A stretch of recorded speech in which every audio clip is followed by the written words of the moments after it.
We have put every church website strategy that we could think of to the test, and the results absolutely shocked us. From SEO hacks to social media boosts, we found out what actually is working in 2025. Let me show you. Well, hey guys, I'm Thomas. And I'm Ian. And today we're talking about things that are actually working on church websites in 2025. Should be a good conversation. We have tested just about everything we've ever heard of when it comes to church websites and tried it.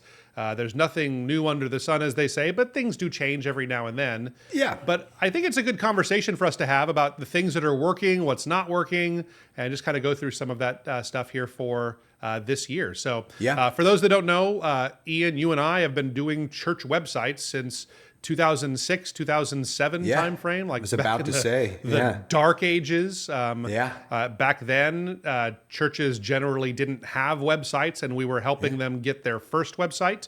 Back then, it was still okay to use AOL. Yeah, it was still. Yeah, we had people on dial-up even that were talking to us about their website. So that's right. Gosh, we're so old, Ian. It's ridiculous. I know. Hey, but this gives us a lot of experience on this topic. How about that? You're a little bit more experienced than me, honestly. But yeah, it's great. So today we're going to go through, I guess, the things that we see that are working right now, and I think we have 9 tips, it looks like, here that we want to share with you guys about what we're seeing. We got 9, and let's dig in. And this should be helpful, because I will say one more thing before we dig in. You know, websites have been around a long time, like we just joked about, like we have. But basically, in the day and age of social media, apps, everything else, different software systems and all of that, your website can sometimes get abandoned in the dust, and it should not, because it is still where about 80% of people will end up before they visit your church. So just to emphasize the importance of it still, and most marketing that you do online these days will funnel people to your website still, if it's done right. So very important, Thomas. We'll dig in. We have 9 tips. I'll just pick your brain on each one of these. This one we chuckled almost, thinking it was a no-brainer when we were talking about this, knowing your audience, but still relevant.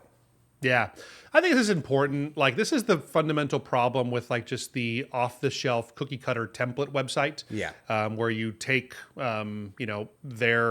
maybe you'll change around the colors, but you're using just generic pictures of people for all of your images and that kind of stuff. Yeah. I can't tell you enough like how that is so done. Like, your website at an absolute minimum has to have your own photography on it. Like, just if you're using stock photos of racially ambiguous or, multicultural people on every page of your site, that's just something that's from a different time. People can see through that. That's familiar to us now. So you got to get this right. You have to know your audience, and you have to be honest with them. But at the same time, I'll kind of say this. This is one of the cool things you can do with a website, is that you can't deceive people into being something that you're not.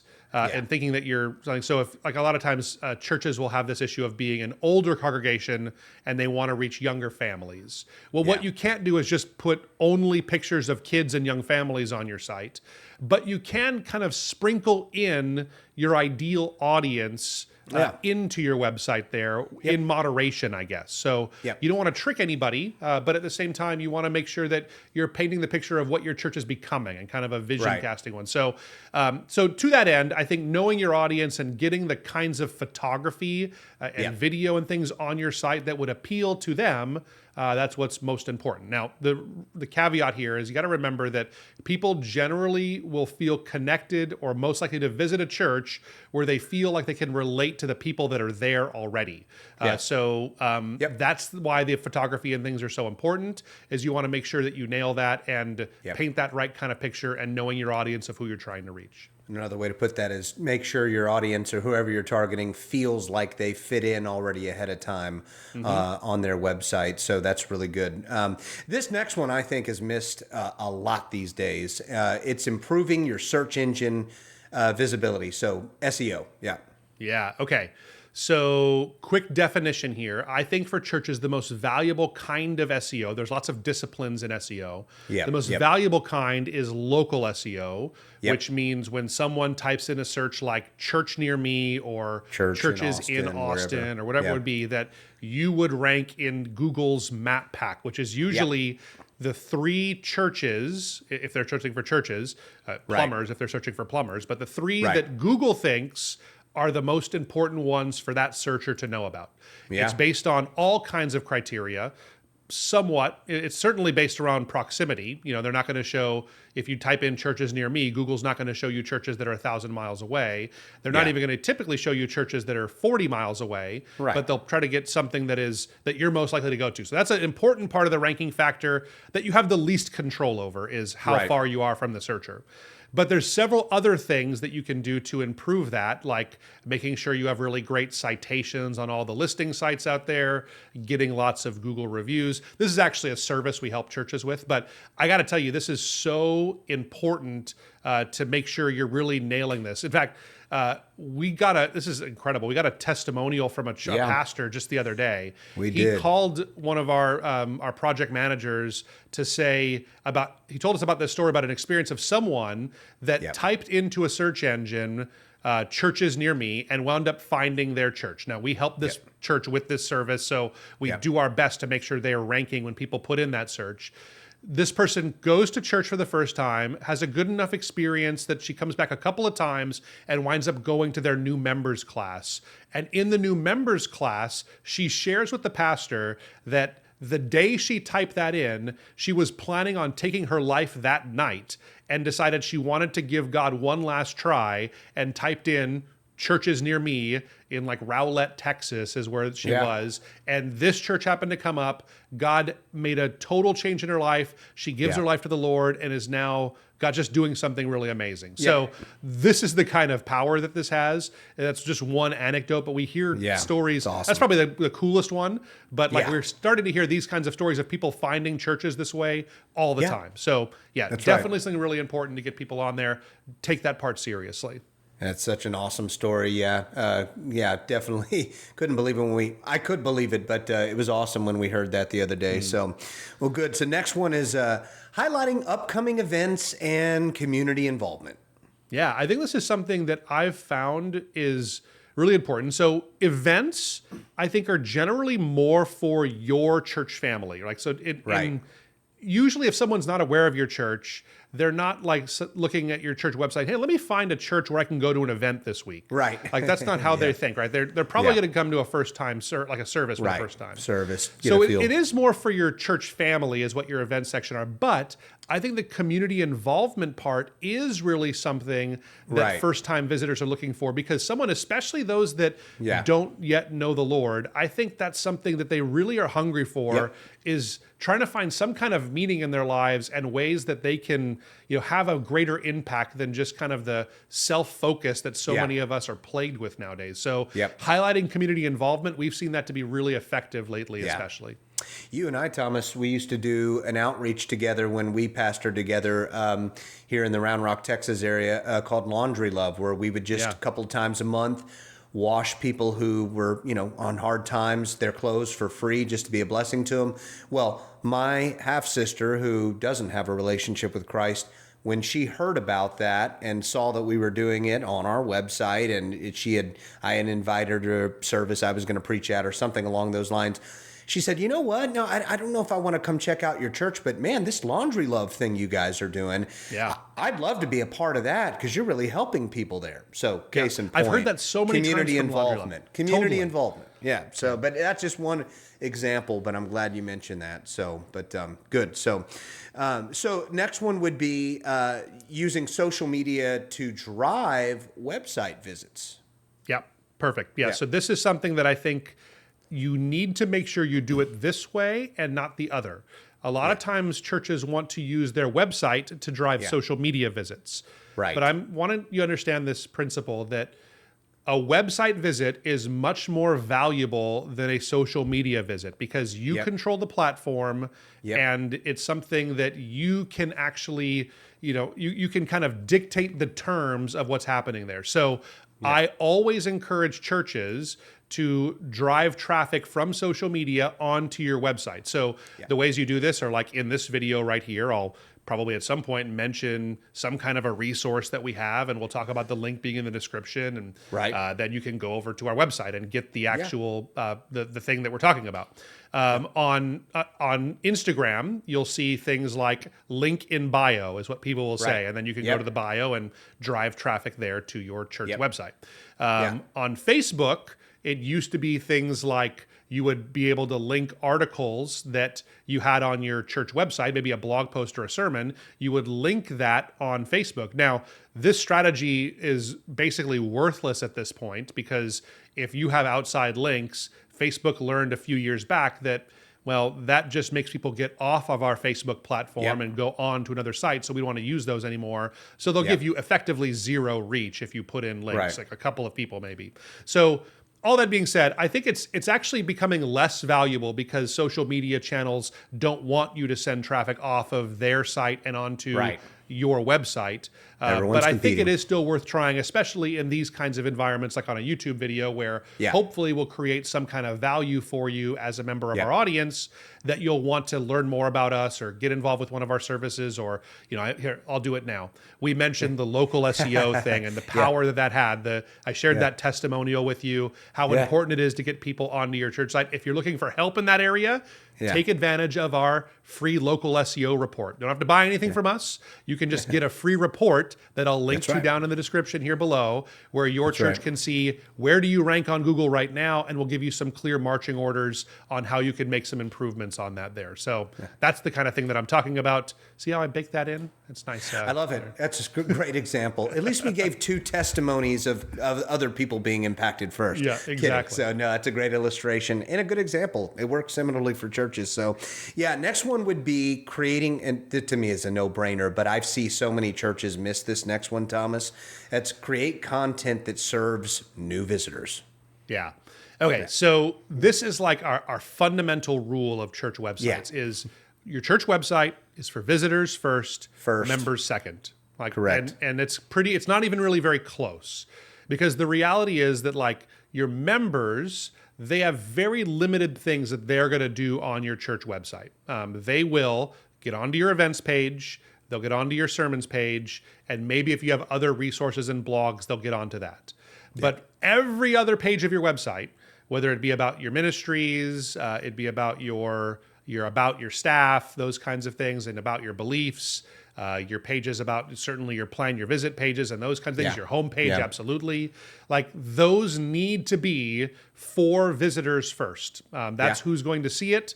That's who you're trying to engage with. And so you need to just really think through that. So there's not much more to say about this, but I would do an audit of my website if I were you, and just kind of dig in and say, okay, like, can we do anything on those pages, the primary pages on the site, to make them more visitor friendly? Are we using any internal language that maybe we would know, but someone who doesn't know Jesus yet wouldn't know? Answering some of those, even like with a belief section. You could have a link to like your detailed like beliefs about like what you believe about justification, or doctrines on Calvinism and Arminianism. That's fine, but who doesn't care about that is people that don't yet know Jesus, and they're looking for a church where maybe they have some answers for them. So at a minimum, I would recommend doing a simplified belief section. So, something that just is really the basics of what you believe, and then you can give all the details somewhere else if someone wants to dig into the nitty gritty of that kind of stuff. So those are the kinds of things I'm talking about. Dig in a little bit and try to offer a super simple beliefs page. And just visitor-friendly pages throughout the site. Yeah, and one last thing I'll say, there's a lot of the whole website throughout should be visitor-focused, and there will be some information and event sermons for members and all that, and some of those things are dual for visitors also. But I'm surprised how many websites I come across where churches don't even have a page focused on the first-time visitor. This could be called an I'm new here page, a plan your visit page, or visit us page. Shocked how many I don't see with that. You definitely want to have that page and that visitor geared content on there. So that's good stuff, Thomas. So next one's making sure your website is mobile friendly. I mean, if someone doesn't know this by now, Yeah. Yeah. I think the mistake we make too is that we design websites on computers and then we view websites on mobile phones, right? Right. On mobile Right. devices. So that's the fundamental issue is that when you're designing it or you're putting in content, you're usually doing that in a different device. And so Correct. just it's an important practice to, like, when you're designing or when you're putting in your content, like, always have your phone open and look at it and see if it's looking the way you want it to on a device like that. Now, any website you purchase or build, like any builder that's out there, it's worth its salt, will be fully mobile optimized. It'll be Correct. responsive in design, that kind of stuff right now. Yeah. So Right. usually you don't have to worry about this as much, but I would just say the advice I have is check it. Like, design it on your computer, that's fine, but check it on a mobile device before you hit Thoroughly that on your publish phone. button. Right. Yeah. Exactly. It's a no-brainer. Next one is using analytics, or specifically Google Analytics, I guess, to gain valuable insights on your website. Yeah. Here's the trick that I'm using right now, and this is one of the best use cases for AI in my view, is having it analyze data for me. So you should be using Google Analytics, but for most people, and kind of myself included, to be honest, it is so deep that it's hard for me to get like actionable insights to do things with. But what I can do is download a big Excel sheet, basically, of data from Google Analytics. I can pop that whole thing into ChatGPT or Claude or whatever you want to use, and I can ask it to give me some insights on advice on what do you see from this, and it'll tell you things like, well, visitors, like first-time visitors to your site, are spending a lot of time on this particular page, and maybe you could focus more on the language on this page. It'll give you some real insights about time on site and number of pages that are viewed and where conversions are happening, and there's just so much data to be mined. So for the like kind of the uninitiated, or maybe you're new to this, absolutely use AI to help you come up with some answers on this. I would give it a prompt of something like, you are a world-class Google Analytics expert that is able to pull out some of the most profound insights in the world when it comes to church analytics. Now take a look at my analytics and give me some feedback. Give it something as simple as that and you'll get great results. That's good. Yep. Utilize AI for that as well. So good. So next one would be to turn website visitors into real world guests. Yeah. It's just, obviously we mean just converting someone to a first time visitor. Yeah, absolutely. Yeah. So the way you do this is what you were talking about before, Ian, is that I'm new page or a plan your visit page. This is something that I think is so easy to implement and is one of the small things that a church can do to see dramatically better results when it comes to their number of first-time visitors, but not even number. I think it's the stickiness of their first-time visitors. We had a guy at our church just recently filled out this form, and he shows up for the first Sunday, and I had sent him, what it lets you do is he'll fill out the form ahead of time, and I can send an email ahead of time, right? As a pastor, I can write and say, hey, Joe, I'm so excited to meet you on Sunday. Let's make sure you and I connect. And so I happened to be there, thank goodness, and I kind of warned some of our greeters that, hey, Joe is going to be coming. I changed his name for this here today just for his privacy, but I told my greeters, Joe is coming today. If you meet a Joe who's new, make sure you connect him with me. So he winds up connecting with me. I get to have a few-minute conversation. I found someone who was kind of in a similar life place to Joe, connected him with them, and they hit it off. They chatted for like 15 minutes after service. He winds up going to his life group on Saturday morning, gets connected with another men's ministry that's at our church, and he's just fully in. And I think a lot of that is because we pulled forward this communication and asked them to plan their visit, and it just makes them much stickier. So this is a huge thing to move the needle, not a really heavy lift, and I think every church should be doing it. Yeah, and this is what I mentioned earlier too, just making sure you have a first-time visitors page, like whether or not you call it plan a visit, I'm new, visit us, but that means on that page, content that's geared towards the visitor, and that could be a welcome video. That it's definitely frequently asked questions. It's not just all theology. Here's the beliefs. It's breaking the ice with them, and that we've seen turns people into Joes that you just mentioned, Thomas. So that's good. So last but not least, maintain a strong and consistent online presence. I guess another way to say that is make sure you keep your website up to date. Yeah, I think that's true, right?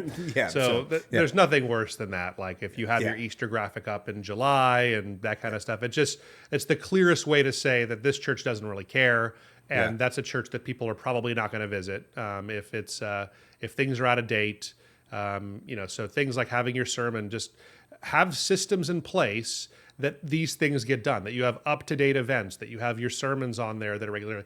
Honestly, like, I think sometimes we overwhelm ourselves with this, but you don't have to change most of the pages on your site very often. You probably need to do a refresh every few years or something to make sure the look is current, and you don't have pictures of babies that are now graduating from high school and that kind of stuff. But they're not. People don't all have faux hawks because it was last done in the early 2000s or something. So you do want to like do that kind of stuff, but like you shouldn't change your beliefs page once a month, right? It should stay the same. Like you're not changing what you believe. You're not changing your staff, God willing, very often. You don't have a ton of churn there, that kind of stuff. So you do want to do things like make sure you get staff pictures done really quickly when you get new staff members on there. There's nothing worse than like all these staff members having these really great pictures and then the other one is just a guy in a hoodie with his thumbs up or something like that for the new guy. Like that's weird. So you want to make sure you just pay attention to this because this is the first impression you have on most visitors. You want to make sure you're making a good one. So keep it up to date, keep it consistent, and do those things right. And as they say, you don't get a second chance to make a first impression. That holds true on websites. Absolutely, it does. That's good stuff. So hopefully this has been helpful to you. Your website, I cannot stress this enough, it remains the front door to your church. Andy Stanley had that famous model where he talks about a foyer, the living room, and then the kitchen, and how he talks about you want to get people into the kitchen. That's where the real life happens, and people standing around a kitchen and having conversation and working out real issues. But it always starts in the foyer. In my view, the website is the foyer. That is the absolute front door to your church. It's where people first will encounter you. And so it's so important to get that right. So if this has been helpful to you, it would mean a lot to me if you would hit that subscribe button down below. Let us know if you have any other tips or any questions about what works on websites now and what doesn't. We take the time to answer every one of these comments that people leave down below. So do drop us a comment, and we'll look forward to seeing you next time. See you.